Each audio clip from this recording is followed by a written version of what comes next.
অশ্বিনী গোসাইকে প্রণাম করেছে দান, দেখে বলে সবাধারে কোন গুণের গুণী হলে ভক্ত পূজা পেতে পারে। তাহলে সর্বশ্রেষ্ঠ ভক্ত কখন হয়, একটা কথা জানবার বিষয়, ভগবানের কাছে ভক্ত শ্রেষ্ঠ সেটা ভগবান নিজ মুখেই বলে। তাই ভক্ত আমার মাতা পিতা, ভক্ত আমার গুরু, ভক্ত আমার নাম রেখেছে বাঞ্ছা কল্পতরু, ভক্তের হাতে প্রেমের দড়ি, যেদিকে ঘোরায় সেই দিক ঘুরি, ভক্ত আমারে খাওয়াইলে খাই, না খাওয়াইলে আমি উপবাসী যাই। একটা কথা মনে রাখার বিষয়, ভগবান ভক্তকে শ্রেষ্ঠ করেছে, তাই বলে যে ভক্তের উপরে এই ভগবানের উপরে ভক্ত এটা কিন্তু নয়। এটা প্রথমে মাথায় রাখা দরকার। ভক্ত শ্রেষ্ঠ হয় কার দ্বারা? একমাত্র ভগবানেরই দ্বারা। ভগবান যদি কার প্রতি সন্তুষ্ট হয়, ভগবান সন্তুষ্ট হলে সেই ভক্ত শ্রেষ্ঠ হয় বহিতলে। অতএব ভগবানের উপরে জগতে আর কেউ নাই। কিন্তু ভগবান নিজে ভক্তকে বড় করতে নিজে মুখে বলেছে, সবাই তো আমারে বড় বলিস, আমি মনে করি আমার উপরে ভক্ত ছাড়া আর কেউ নাই। এর মানে কি? ভগবান তোমাকে দিয়েছে সম্মান, তোমার উচিত সম্পূর্ণভাবে ভগবানের তেয়ারা। আমরা মনে করি তাই হরিচাঁদ ঠাকুর কইছে ভক্ত বড়, এখন আর হরিচাঁদের খবর নাই আমি সবার উপরের মাল, তাই হয়? আরে সে বলেছে বড় তোমারে, তোমার উচিত বড় করা তার। কথা বোঝা যাচ্ছে নাকি? তাহলে অন্তরে করি ধারণা, কোন অবস্থাতে গেলে ভগবান তখন ভক্তকে ন্যায় কোলে যে তোর উপরে কেউ নাই। অন্তরে করো ধারণা, পঞ্চপ্রেমের সামার্থ্যরতি একমাত্র কান্তা প্রেমে কারো হলে বসতি, তবেই সেই ভক্ত সর্বশ্রেষ্ঠতম। সেই ভক্ত হলে তখন ভগবান তার ন্যায় কোলে তুলে, তার মতো ভক্ত জগতে আর কেউ হয় না। তাহলে পঞ্চপ্রেম হয়, দাঁড়িয়ে বলি সমর্থ হয়। শেষ প্রেমের স্তর যারে কান্তা প্রেম কয়, এই কান্তা প্রেমে বসতি আমি বলি সবার সম্প্রতি।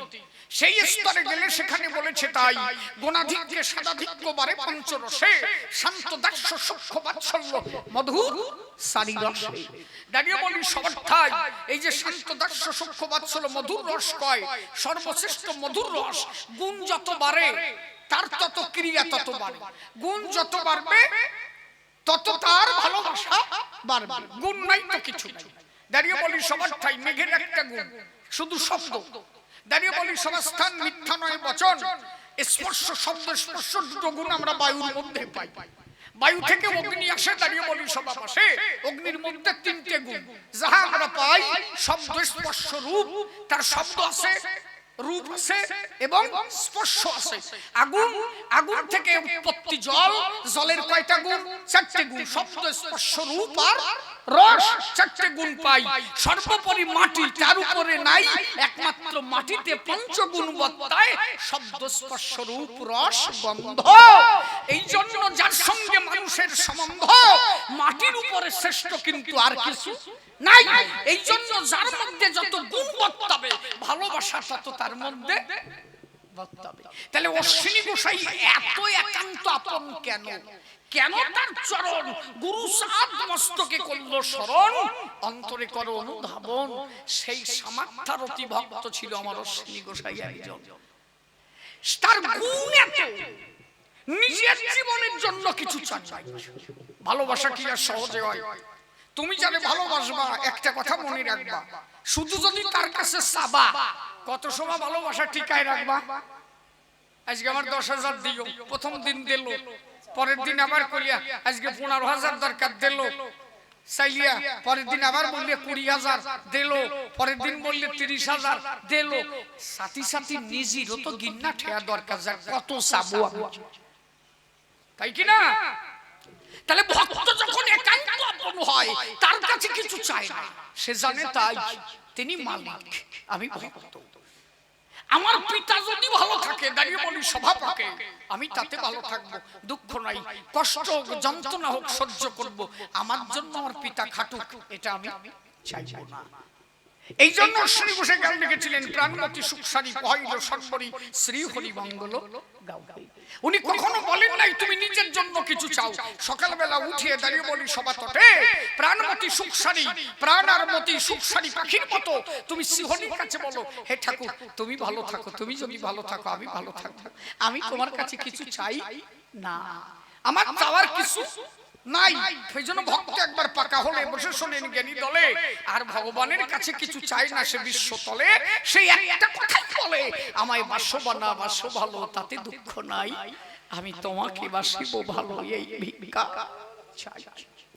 এই কথা যখন ভক্তের মুখে প্রকাশ হয়, ভগবান তখন এসে কোলে নিয়ে বলে, তোর মতো ভক্তই তবে চাই, নিজের জীবনের জন্য যে কিছু চাই নাই। বিচরণ পাগল যখন গু নিয়ে মাথায় নিয়ে ঘুরে বেড়াতো, আর গুরু সাংসারের পিছনে পিছনে ঘুরে বেড়াতো, বিচরণ গুড় দামা নিয়ে ঘুরে বেড়াচ্ছে, গুড় দামা। ওরা কান্দি বারুণী মেলার পরে যত মানুষ হাগিয়ে যেত, বিচরণ পাগল দুই হাগিয়ে পরিষ্কার করত। এত সহজে কি তার কাছে পাওয়া যায়? পায়খানা পরিষ্কার করতো, গুরু সেন্টার পাশ দিয়ে ঘুরে বেড়াতো। বিচরণ বলতো, তাই? হ্যাঁ বাবা, এই গুরগন্ধ তুই পিছনে আসো কেন? কয়ে সাকা সব তুই কিসের গুরগন্ধ? ও গন্ধ টন্ধ নাই। বিচরণ রে, তোর প্রেম আর ভক্তি আর তোর সৎ চরিত্রের গুণের দ্বারাই পায়খানার গন্ধ দূর হয়ে গেছে, তোর প্রেম ভক্তি ভালোবাসা। এই জন্য অন্তরে করি ধারণা, একবার ওই স্তরে মানুষ পৌঁছায় গেলে তখন তার ভালোবাসা শিহরি নাই তুলে তারে আর দূরে রাখে না, একান্ত আপন করে তখন তার কাছে টেনে নেয়, তুই আমার কাছে আয়। ভালোবাসবে না কেন? আমার গোসার জীবনী যদি জানা যায়, চলে যাচ্ছে শেষ মুহূর্ত, এত সহজে ভক্ত হতে যায়? খালি খালি লাগছে নাকি? হরি দাস খুঁজে পেলাম না তিলকে, হরি তো দাস খুঁজে পেলাম না তিলকে। হরিদাস পরিচয় দেওয়া মিছে লোকে ভুল বলে, এ খালি ভুল কথা কয়, দাস কিনা তাই তো বুঝে পেলাম না। তুমি সকালবেলা প্রণাম করে যখন শ্রীহরি মন্দিরে প্রণাম করো, তুমি দাস সাজো না তারে দাস সাজাও? একটা কথার জবাব দাও তো। ওটা ব্যবসাটা যেন ভালো হয়, তার মানে কি হলো? এবার তুমি আমার দাসত্ব করো, ব্যবসা যেন ভালো হয়। তাহলে তুমি তার দাস সাজলে না, তারে দাসত্ব করাইলে। তুমি তারে দাসত্ব করাইলে যে আমার ব্যবসা যেন ভালো হয়, তাতে যদি তোমার গাধার মতো খাটনি খাটতে হয়, শ্রীহরি তুমি খাটো, কিন্তু আমারে তুমি ব্যবসা ভালো করো, মানে তুমি আমার দাস হও। আর তুমি যদি নিজে দাস হতে, তাহলে প্রণাম দিয়ে তুমি বলতে, তুমি যে মন্দিরে আছো ভালো আছো, তুমি চুপ করে থাকো, আমি ভিক্ষা করি বা গাছতলায় থাকি, তোমার দেখতে হবে না, তুমি ভালো থাকো, আমি এইটুকু। তাহলে তুমি দাস হলে। আর তুমি যদি তার কাছে কিছু চাও, তার দাসত্ব তুমি করাইলে। এই জন্য শ্রী গোসাই লিখেছে, আমি মনে ভাবি কাঙাল হব। আছে না? আমরা তো খালি কইছে দাও দাও দাও, আর উনি কি কইছে? দাও। আমি মনে গাবো নাকি? এসো কি কইছ? গাই, মনে পড়ছে গাই। সবার চাওয়া তার চাওয়া আলাদা না। আমি মনে ভাবি কাঙাল হব। তুমি চাও মনে ভাবি কাঙাল হব? কেডা কেডা চাও? আত্মনবী কেডা চাও যে কাঙাল হব? ওরে বলিস না, আমার একটু দেখলো না রে, কোনোদিন একটু চাইলে না তো। সেই গো কাঙাল হতে চাইলো কেন? আমার জন্য যেন তোমার কোনোভাবে কষ্ট না হয়। যতটুকু আছে এই দিতেও যদি তোমার কষ্ট হয়, আমি তোমার কাছে আর কিছু চাই না। আমি মনে ভাবি কাঙাল বেহাল সাজিব,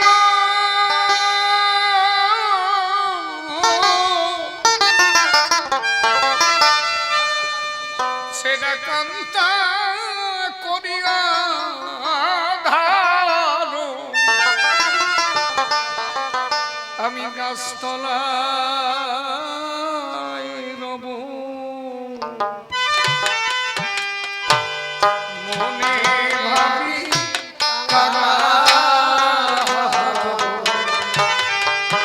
বেহাল সাজিব,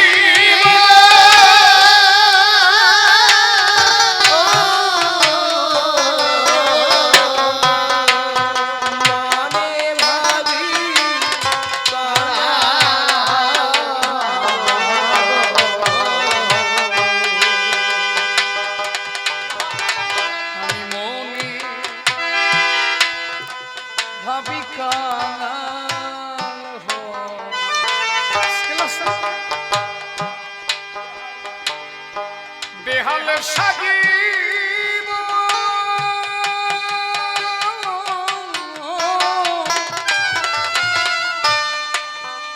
সেরা কান্তা করিয়া ভালো গাছতলায় রব মনে ভাবি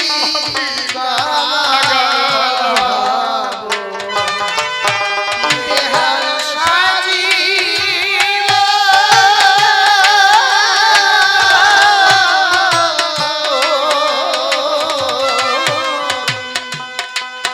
মনে ভাবি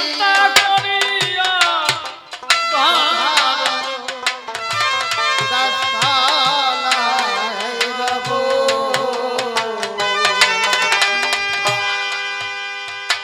মহামায়া মাতা যিনি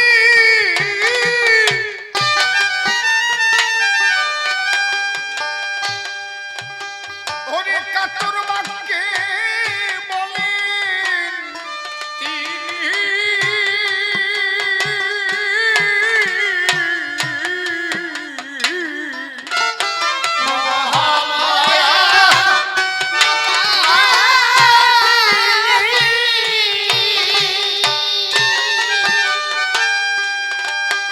কাতর বাক্যে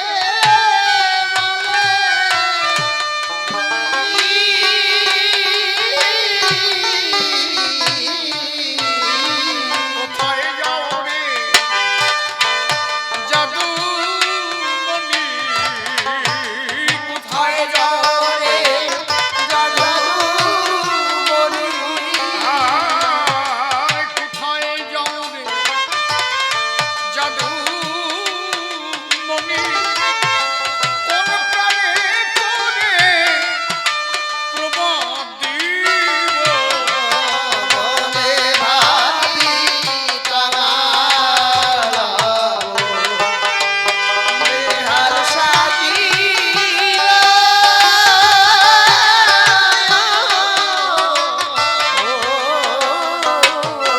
সেরা কান্তা করিয়া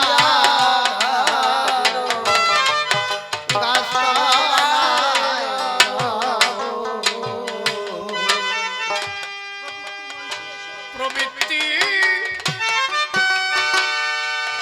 মহিষী এসে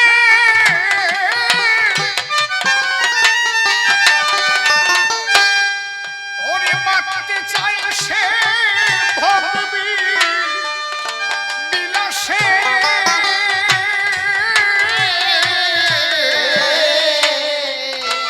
প্রবৃত্তি মহিষী এসে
বিদেশবাসী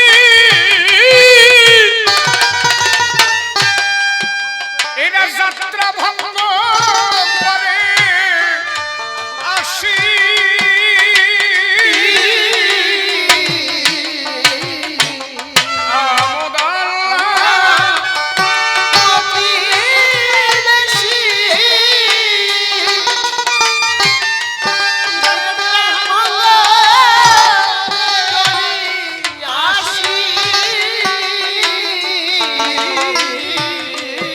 তুমি কি দুঃখে হও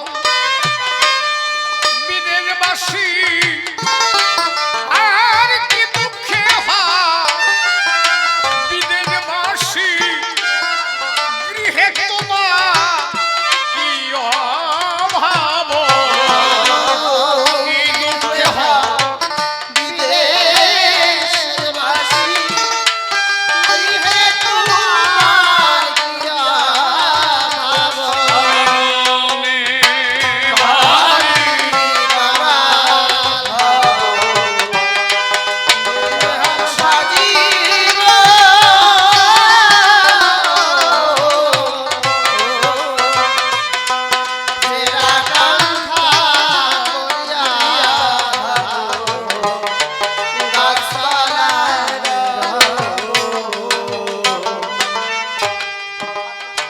পাগল চাঁদ কয়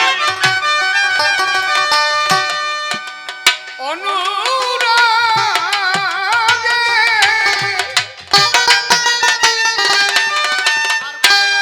ও তুই আর কত কাল মরবি ভুগে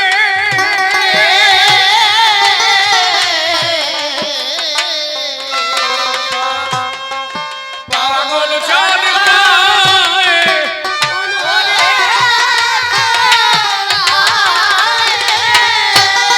হরি বল হরি বল হরি বল।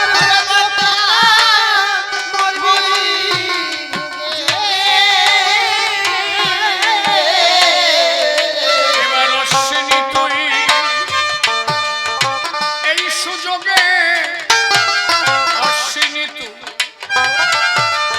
এই সুযোগে ওরে বাহির হাত সঙ্গে যাব অশ্বিনী তুই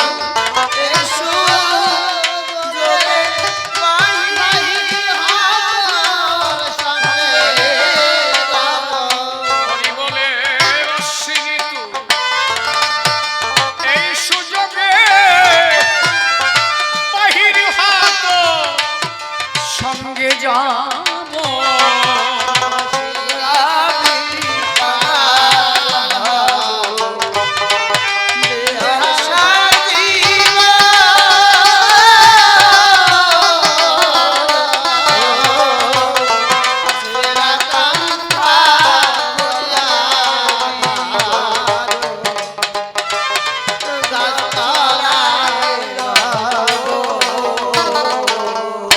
ভূমিকাতে সবা মাঝে আমি সরকার মনোহর বিপক্ষেতে হরিব শুনেছেন নারী নর হরে দাঁড়াইয়া বলি আমি ধর্ম সমাস্থান হরিচাঁদ গুরুচাঁদ আমরা জানি সর্বজন শ্রী গুরুচাঁদের অবদান কিবা বলো আছে মানবের কল্যাণে গুরুচাঁদ আমার কি দিয়ে গেছে এমন কোন ডিপার্টমেন্ট নাই গুরুচাঁদের নাই অবদান অনব্রত করেছে যিনি মানবের কল্যাণ সামাজিক অর্থনৈতিক কি রাজনৈতিক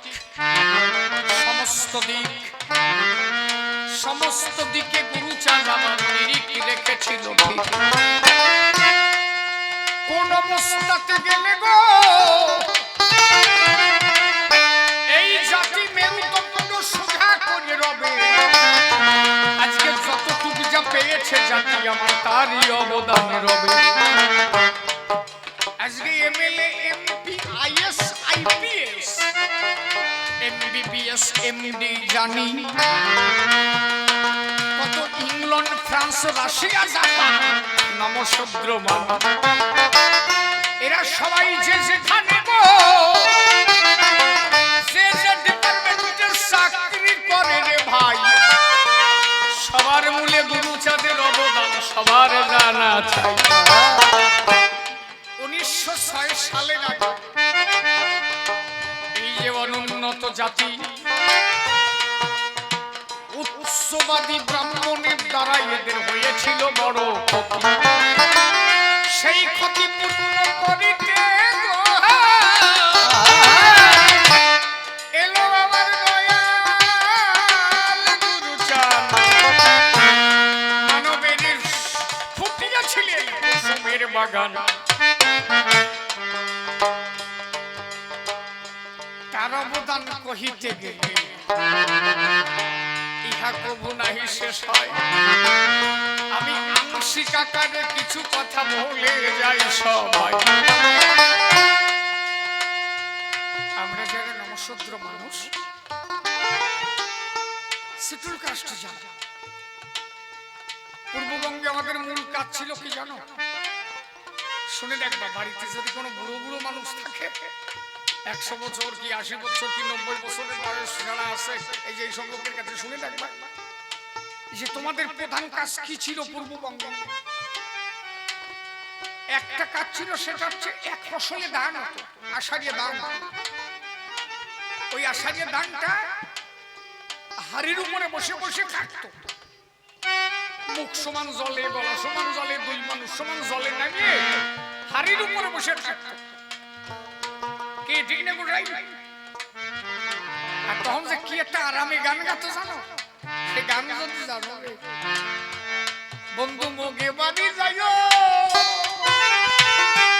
শালি ধানের চিরা দিব, কষ্টে দিব পিগানে, ওরে মোগে বাড়ি যাইও। এই গাতবার কলসের পরে বসে ডান কাটতাম, ডান কাটা শেষ, এবার পুঁটি মাছ মারা জাল কনে, কই মাছ মারা জল কনে, বসি কনে, এই নিয়ে মাছ ধরতে নেমে যেত। এদের প্রধান কাজ ছিল ছেলেটা একটু বড় হলে যাতে জমির আল কাটতে পারে কোদাল দিয়ে, তাহলে ছেলে কিসের হয়েছে। এই হচ্ছে এদের প্রধান কাজ। বেশি দিনের কথা না, 1906 সালের আগে একমাত্র গুরুচাঁদ ঠাকুর মহেশ ব্যাপারীকে বলছি, মহেশ কি দেহিস, কি দেহিস কি বাবা, এই যে জাইয়াগিরি করবে, এই মাছ ধরিয়া সলমেয়ে মানুষ করবে, কি করবে না, কি করে খাবে? আমার বাবা তো আমার দায়িত্ব দিয়ে গেছে যাতে কি করবে, মহেশের কাজ কর। কি বাবা, কয়েকশো পানসি নৌকা বানা, কয়েক হাজার পানসি নৌকা বানা, তক্তা ভাড়ায় আন, যত টাকা লাগে আমি দেব। ওরা কান্দি বারুনি মেলায় যত টাকা পড়ে সব টাকা ধরা আছে, দেখ টাকা বের কর, পানসি নৌকা বানা। 4-5টে করে এক এক গ্রামে পানসি নৌকা দিতে হবে, 10 জন 12 জন করে একটা টিম বানাই দেবে। মূলধন যত টাকা লাগবে আমি দেব, খরিদ করবে, মাল কিনবে, ব্যবসা করবে, চালান আমার, পুঁজি আমার, নৌকা আমার। ওদের মাথার উপরে আমার বাবা থাকবে।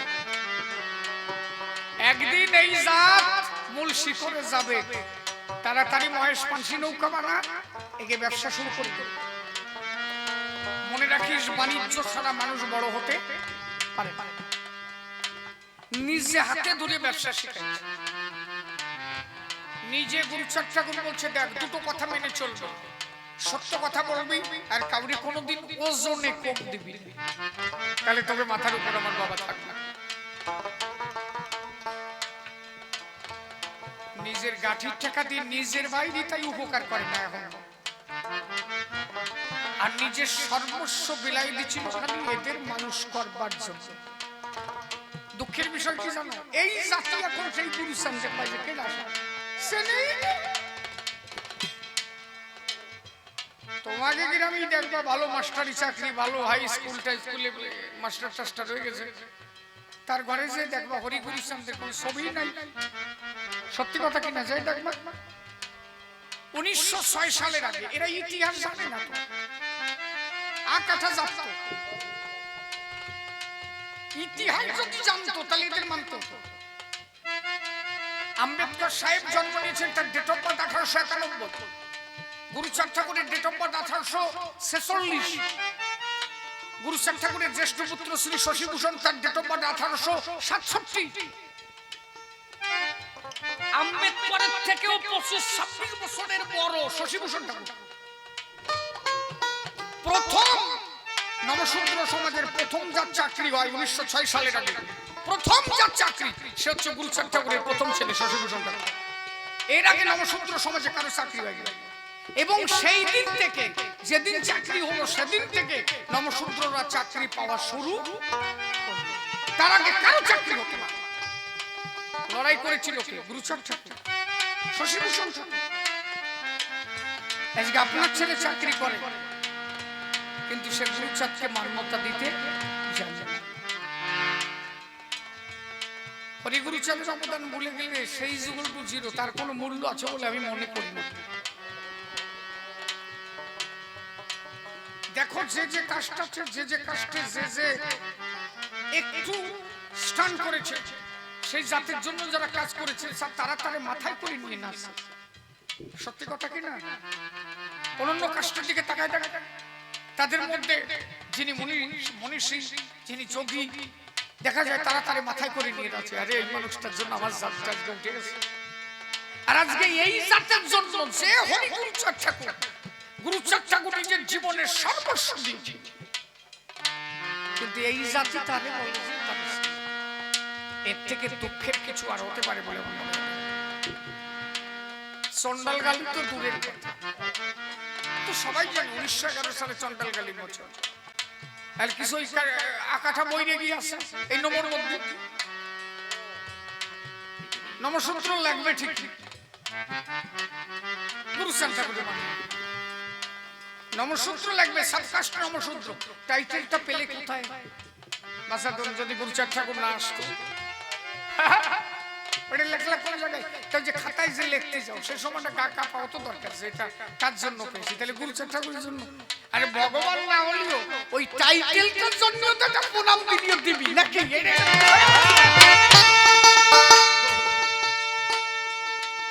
কি বাবা, তাই কি না? খালি জাগতিক দিক তো না, উনি যে ভগবান, উনি যে ঐশী শক্তির পূর্ণ মালিক ছিলেন, মর্মে মর্মে তার উপলব্ধি করেন। এমন কিছু নাই যে গুরুচাঁদ ঠাকুর করতে পারে না। মরা মানুষ তো দূরের কথা, ও তো তার ভক্তরা বাঁচাচ্ছে, খালি আদেশ দিয়েছে যা ওইটা নিয়ে উঠোই দিকে যাবে। বিচরণ পাগল যে কত মরা বাঁচাচ্ছে তার কোনো ঠিক নেই। পাগলের একটা ঘটনা শুনবো। পাগলের একটা শিষ্য ছেলে ছিল বিচরণ পাগল। উনি তো গুরুচাঁদ ছাড়া কিছু জানতো না। বিচরণ হচ্ছে গুরুচাঁদ ঠাকুরের আমলের পাগল। বিচরণ পাগল হয়েছে, বললো কি আমার কোনো টাকা দরকার, টাকা দিবি? টাকা দিত তো দরকার আছে। পাগল যে কাছ থেকে টাকা নিয়ে বাড়ি চলে গেল। এটা তারিখ দিল যে এই তারিখের মধ্যে তোর টাকা আমি দিয়ে যাবো, কিন্তু একটু সমস্যা হলে ডেটটি পার। ওই ডেটটা পার হয়ে গেল, আর যার টাকা নেছে এই যে কি গালাগালি করতেছে, ও শালার পাগল গাবি চিনি মারিয়ে খাওয়া সাধু সব আমার জানা আছে, সেটা হাবি চাবি আরম্ভ করেছে। তালতলা থেকে বিচরণ পাগল বলছে ভক্তদের কাছে, ও যা গালাগালি করতেছে তাতে তালতলাও থাকা যায় না। এক ওই শালার টাকা দিয়ে এসে যায়, হাতে টাকার মোছা নিয়ে এসে যে টাকাও দিয়েছিল সেই টাকা ওরে দিয়ে বলছে, এই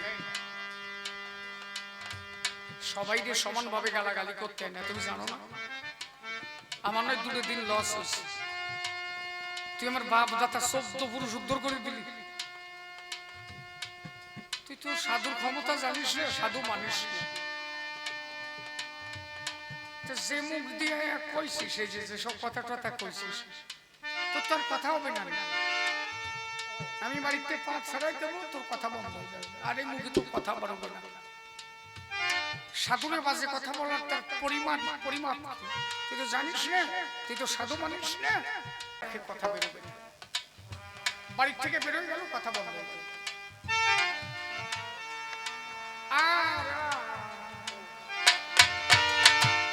সাধু, যে কোনো সাধুকে যে তুমি বাজে কথা কবা, হিসাব করে কবা।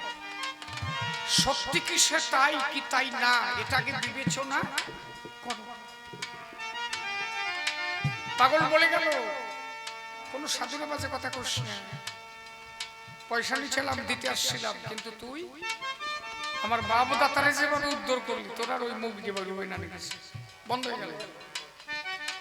1 মাস 2 মাস 3 মাস 5 মাস হয়ে যায়, আর কথা বেরোয়। কিন্তু ওই বাড়ির মা পাগলকে খুব ভালোবাসত। ওই মা বাড়ি বসে প্রতিজ্ঞা করলো, আমার স্বামী যদি ভালো না হয় আমি সুইসাইড করব।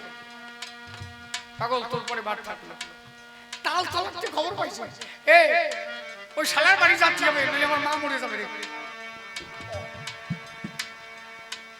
তো সহজ মনে করো না, বিনা তালে খবর ভোর লাগে না, একটু আগে তালে তাল তলাতে দৌড়ে যাচ্ছে। আমা এটা তুই মরবি কেন?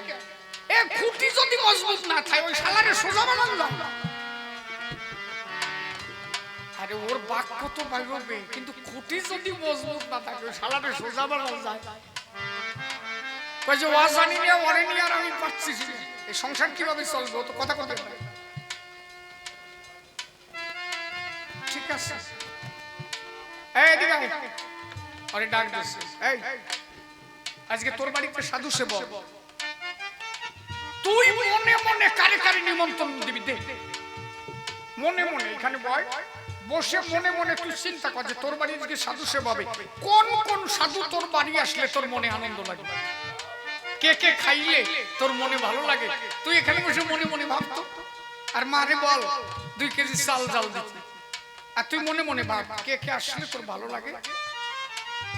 ও মনে মনে নিমন্ত্রণ দিয়েছে, জায়গায় বসে।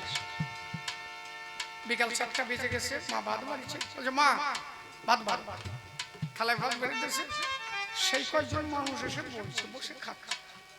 এখন পাগল বলতেছে, হ্যাঁ সেই দেখবি যে তুই যে কয়জনে মনে মনে নিমন্ত্রণ দিছিলি, সেই কয়জন আইছে।